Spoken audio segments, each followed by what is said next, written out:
It's the first Aston Villa game I have missed in a very, very long time. But George, you did see that game. I did. Well, this is the thing. So you were in Cardiff. Yeah. I was in Greece, and I remember I was sitting on a flight uh, at Athens airport, which was delayed by 2.5 hours, and I wasn't even in the departure lounge or anything. I was like on the plane, stuck there for 2.5 hours before it even took off. And I remember Yeah. thinking to myself, what is going to feel worse? Is it this, or is it following the updates of Erling Haaland's, Yeah. third hat trick on the bounce against the mighty Villa? But once we took off, I managed to actually find a stream for it, and I was Mm. watching it. And you know what, Frankie?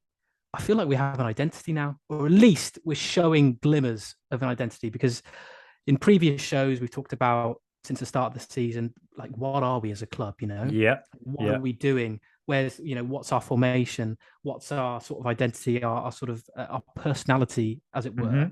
Hmm. And this was the first game of the season where I actually got a feeling that we were showing some of that.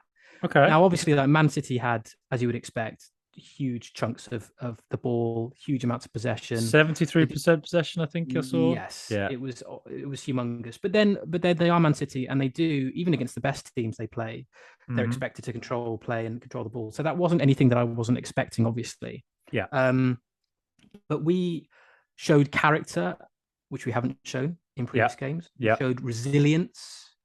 I think particularly once we conceded, there was a feeling where I was like, "Oh God, okay, Oh, here we yeah. go, Yeah. floodgates open." Yeah.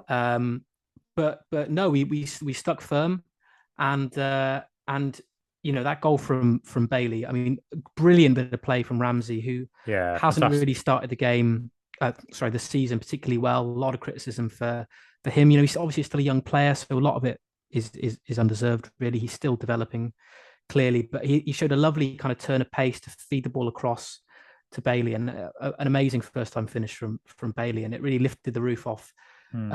off Villa Park. And yeah, I think honestly, genuinely, we were good value for that point.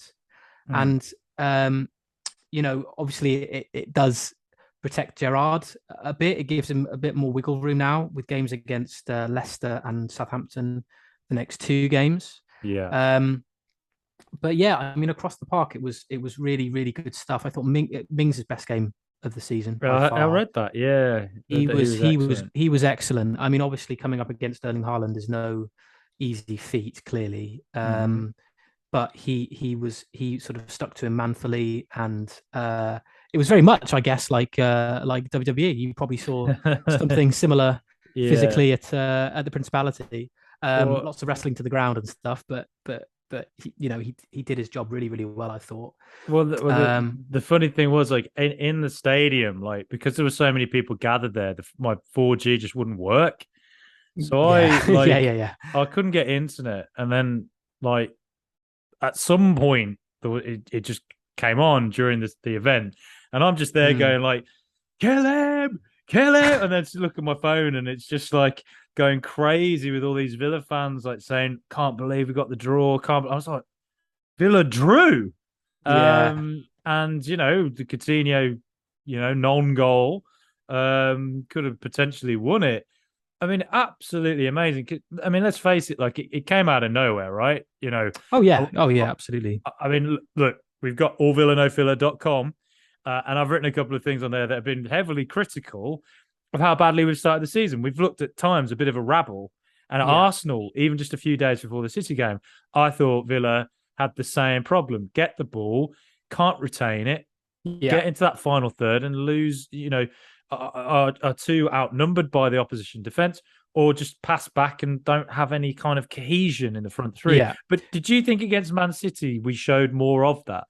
Yeah. Absolutely. We just had a structure. So basically, Cash and Dina weren't pushing as far forward as you would expect because Yeah. you'd think the fullback City have they would massively exploit that. So they were much more defensive. And I know we've talked about this till the cows come home that Gerrard loves to have fullbacks bombing forward, but Mm-hmm. it's just for me it's just kind of not it's not really worked in the same way that it did for Rangers. Either that's personnel or it's just the quality of players in the Premier League. Just we've just been outstuffed, I think, when it comes to that sort of particular formational tactic. Yeah. And obviously in this game we were playing on the counter a lot. There was an amazing moment where Ashley Young, who came on relatively early for Matty Cash, who's probably going to be out for at least a couple of weeks, I suspect, with a hamstring injury. He came on and the ball was played through to De Bruyne, and he put in this just firm challenge. I saw that. Yeah, I saw the tackle. And it got Villa Park on its feet, and he played the ball through then to Luiz, who played this amazing ball through to Watkins, sort of either needle pass. Yeah. And Watkins, his shot was deflected for a corner, and it got Villa Park going. And it's it's a bit maybe it's a bit over the top that just from that one passage of play, Villa Park gave Ashley Young and the team a standing ovation. But it lifted the players, and I think that's obviously the benefit of playing at home when you've got a Villa Park which is nearing capacity. To get the players playing that extra sort of 5-10% against a team like Man City. And yeah, as I said, we were just more solid. We had that defensive base, and it allowed, we didn't have too many opportunities, but it allowed players ahead of that back four then to be a bit more creative. With Coutinho's effort, he wasn't offside clearly, and the Man City players really stopped defending before the ball went into the net. So it's debatable whether that would have been classed as a goal anyway.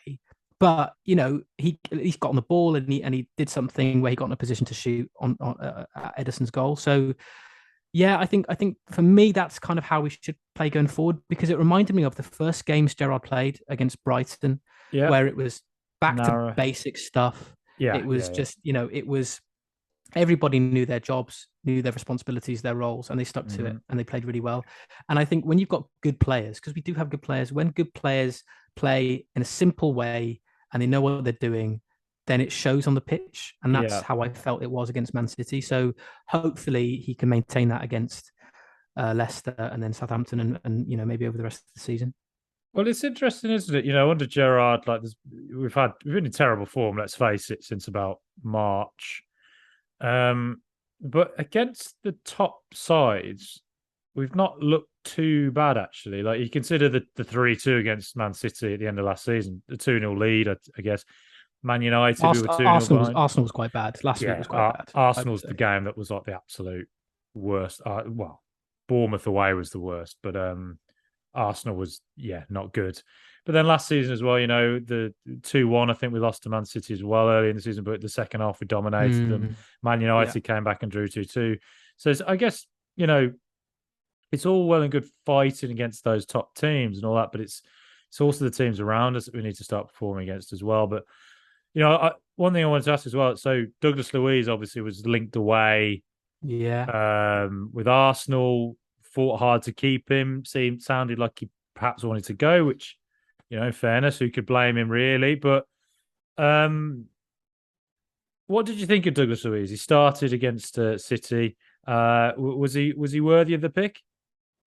Yes, I mean, right. I've been calling for Luiz to start for a while. I just think with him and Kamara, they just add it just makes our midfield a lot more solid. I know Luiz's natural position isn't as a number 6, but he's now developed in terms of his experience as a player with kind of a defensive mindset. So for me, he can be a real kind of force as a box to box player, which is kind of the role that he played against Man City. He dropped back when he needed to and tried to be a bit more forward thinking when we, the very limited chances where we had to try and counter. So he was great. I'm so glad that we kept him. And I know there are probably some Villa fans out there that will say, well, it's likely that he'll leave for free at the end of the summer now. And that could well be the case. But who knows, if we build on this result and end up having a half decent season, he might want to commit to the club. I get the impression reports have been very mixed about his kind of commitment to Villa. It was only a few weeks ago we were reading reports that he was about to sign a new contract. And then all of a sudden, deadline day shows up and we read reports that he's desperate to move to Arsenal. So I don't know. We'll see with Luiz and where he is at the end of the start of next season. But you would not doubt his commitment against Man City at all. Yeah. And credit to him because, you know, if he did want to move to Arsenal, there are plenty of players that would have thrown their toys out the pram Oh and been yeah. like, you know what, I'm not going to, you know, screw this. I'm not going to play. I'm not going to play anymore. I'm not going to commit. And he put a post on social media, didn't he? I don't know if you saw it, where he said, "Listen, I'm committed to the club. I'm happy to be here." And he proved it in his actions against Man City. He was a really, really good, he put in a really, really good shift. So, Yeah. I'm really glad he stayed. And I think if he had left, I would have probably been a bit unhappy with how the transfer window sort of Mm. unfolded. But I think with the two new additions that we made on deadline day and the ones that we've already made, it's not a bad one at all to keep Luis as well on top of Mm. all that. Um, yeah, I think as I said, he just goes to show what an important player he is, and he's still, as we keep saying, very young, got plenty of time to develop, and I really hope that he does commit because I think he's a bit of a cult figure at Villa Park, and I really do rate him as a player. Yeah, no, I agree with what you say about Douglas, and we'll talk more on the transfer window in the spicy question. But um, you know, a lot of talk about John McGinn as well. And I've looked at some stats of the game against City, and it's you can misread stats sometimes, but they didn't look great from what I could see. And I would say that Mm. McGinn, whether it's his captaincy's thing or whatever, that's his form's not quite at the level that it could be. And now we've got Dendonker's coming from Wolves. Did you think McGinn was all right against City, or do you think that maybe he might just need a couple of games out of the team to just let him settle and get some form back? It's funny, isn't it? Like the captaincy seems like a poison chalice, doesn't it? I mean, as soon as Mings is relieved of his duties, he's been great every time he's played. I think he's been all right considering our results as a team, but individually, I think he's been, he hasn't made any He's been significant mistakes, been one has of our he? better players in a He's in a been one of pretty our better poor players. start. Yeah. Whereas McGinn has now been handed the captaincy, and since then his sort of form has really sort of fallen off a cliff. He was fine. He was fine, but I think the game sort of passed him by a little bit. Right. I would say. So you know, I think he'll know that he hasn't been up to scratch Yeah. because we've all seen what he's capable of doing over the past few seasons in a Villa shirt. Um, it hasn't gone right for him this season. It does obviously put Gerrard in a difficult position because he's the one who's decided to make him captain, and therefore he's much more likely to start most games, which he has done. He started all the games, Mm-hmm. and and it becomes much more difficult to justify that when he's been playing poorly. Yeah. But I don't know. I mean, there are some players that need to be played through bad periods of form to kind of Mm-hmm. get to the other side of it. Others need to be hooked. Maybe McGinn is one of those players that we just need to stick with. He played his part in the draw Yeah. ultimately, so that's got to be a good thing for his confidence. So we'll see, but yeah, I just hope now generally this result proves to be a bit of a jumping off point now for Yeah. for better results to come. And if you look over the fixtures over the next few weeks, there's definitely points to be had there. So we've got an Oh yeah. opportunity now to rise through the table. Yeah. Well, George, I'm going to put you on the spot and say that I've from the highlights I've seen, Emmy Martinez, who I absolutely love Emmy Martinez. I want to build a statue to him. I want to put my life savings towards a statue of him. My girlfriend won't be happy with that, but she's got to deal with it. Love it. I've seen some saves he made with some couple of fantastic saves. Obviously, Douglas Luiz has been credited. Uh, Bailey scored a fantastic goal. And Ashley Young, of course, he had a great Mm, performance by the sounds of it. But Tyrone yeah. Mings as well had a great showing. So, you know, who for you is man of the match? Um, it's a tough one. I'm gonna say Mings for me. Mings, right? I think a lot of people might say Ashley Young because of it's not easy to come on when Yeah, you haven't played that many games and to sort of, not just that tackle that kind of got Villa Park rocking, but Yeah. just to get the players motivated, to get the fans going. I mean, he played a really important role in all that. But for me, because he was given the task of marking Erling Haaland, and yes, Haaland scored, but let's not forget he scored hat tricks in his 2 previous games. So he And was the that ball man from De Bruyne bang was in that form. ball from De Bruyne was absolutely unbelievable. I Yeah, couldn't believe it exactly, when I saw the highlights. Like that, exactly. Yeah, unstoppable.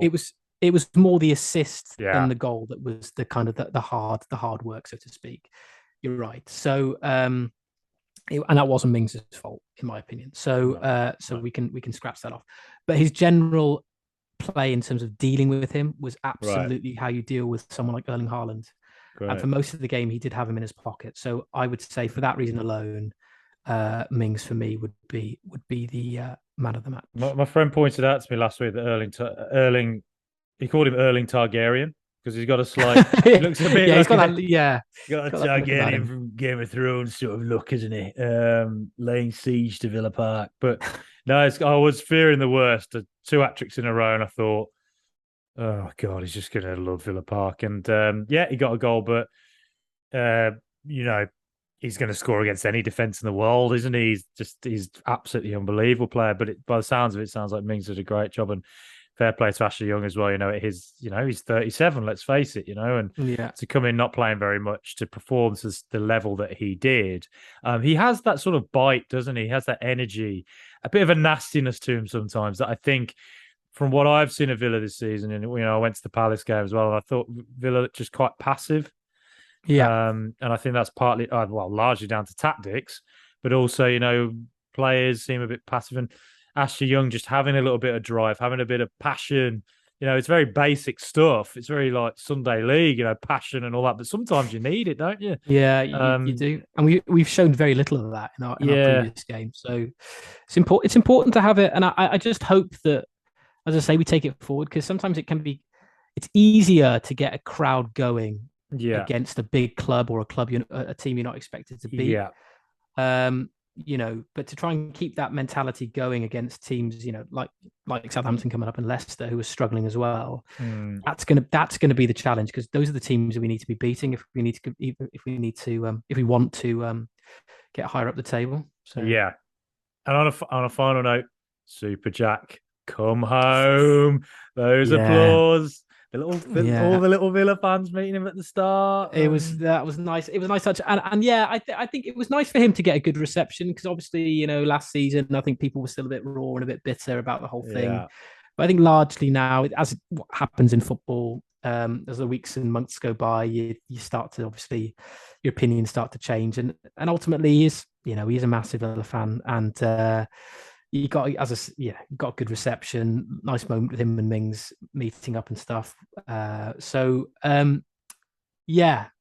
we'll see with time will that be a one. healer. Time will be a Time, healer for time, those time fans. is will be a healer. I never turned on him. I just think, yes, gutted. He went absolutely gutted. But look, come on, the memories with him. I want him to come back one day.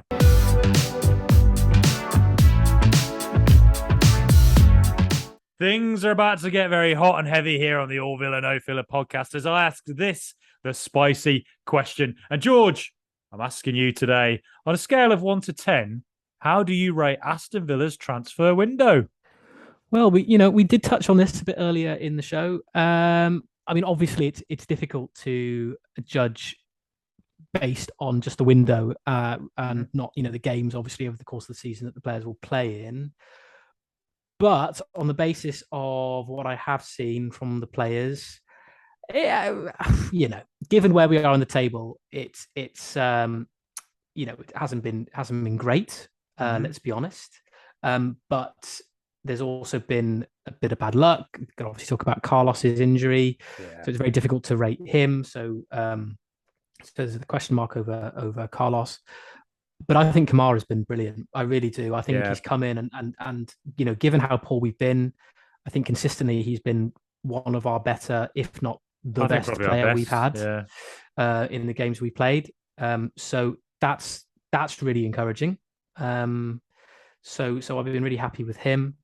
And then the other players, they're just sort of squad fillers in many ways, aren't they? I mean, Hmm. you've got Augustinson hasn't featured at all, has he? I don't think. Not at all, no. I think he was due to play against Bolton, but I think there was either an injury or illness that prevented him from his involvement in that game. So we haven't really seen him. And then Olsen is understudy to Martinez, so we haven't Hmm. seen him. And then I'm trying to think of who else. Bednarek and Dendoncker obviously signed on deadline day, so we haven't seen them. So yeah, very difficult for me to judge. Hmm. I would say purely on the balance of names and performance, I would say a 6. Yeah. Um, I'm quite glad with Dendoncker. I know there's a few Villa fans that were like, He's a decent player. he's for 50 million. He's a 27-year-old Belgian international, and he gives us in midfield that height and that physicality that Yeah. we've always talked about lacking. I mean, with Kamara, he is he is a physical player, absolutely, but in Hmm. terms of his stature, he's quite small, or at least very similar to the other players we have in midfield. The Hmm. Donker is much more of a physical and physically imposing midfielder that we don't have. So I'm quite intrigued to see how he fits Well, into the do we do we do we shift formation at some point and have Dendoncker and Kamara playing as a two together? Would that work? I don't know, but Yeah, Kamara's possibly. distribution suggests to me that he could be the more progressive of the two if they ever decided to go with that. Yeah, Um, yeah. I mean, it gives us options. I mean, ultimately, I think that the point of the season was, sorry, the transfer window was to build the squad up, right? To mhm. kind of make us much more competitive when players are out of form or fall ill Oh or yeah, there are fitness issues there. We have players that can come in and do a decent job. So yeah, on that basis, as I say, probably about a 6. yeah, Um, no more, no less. What about you? yeah. How do you?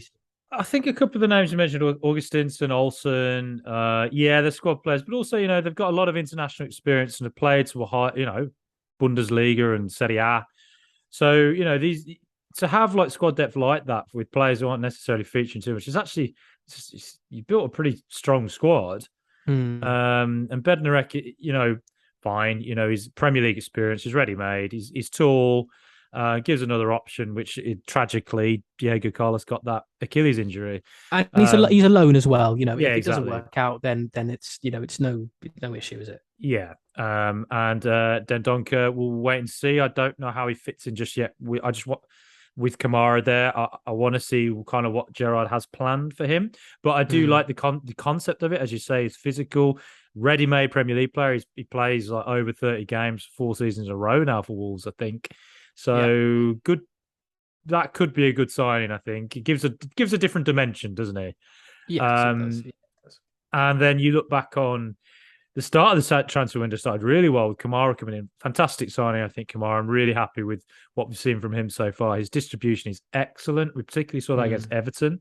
His tackling and distribution is really good for a deep line player. And I dare say he might be someone that, like, the top four clubs, those sorts of Don't teams, say might be it. keeping an eye on.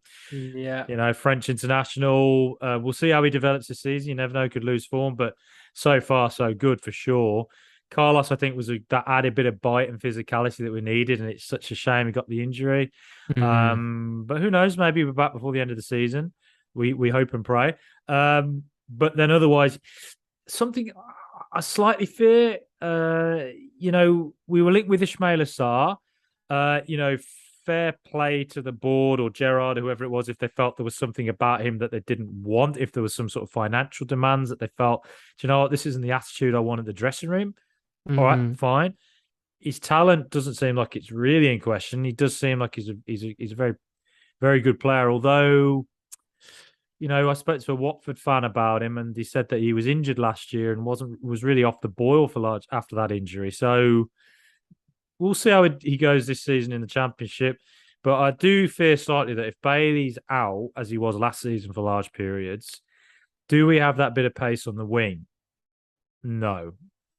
So that's a dimension to the team that I think we might be screaming out for at some point if Bailey's out for any period of time. And even just having one player like that is, if you could just have two on either side, it might be able to just be like, let's approach this game with two pacey wingers, skillful wingers. We don't have that option. Yeah. So that might come back to bite us. But they solved the CDM issue and they solved the central defensive issue, but it unfortunately seems to have been buggered up a bit. But overall, I'm sort of veering towards you 6.5. I think. But yeah, 6.5. But in a couple of months' time, I might be saying, looking back on it and going, actually, that was an 8. Well done. Yeah. But let's hope it's nearer the 10 mark.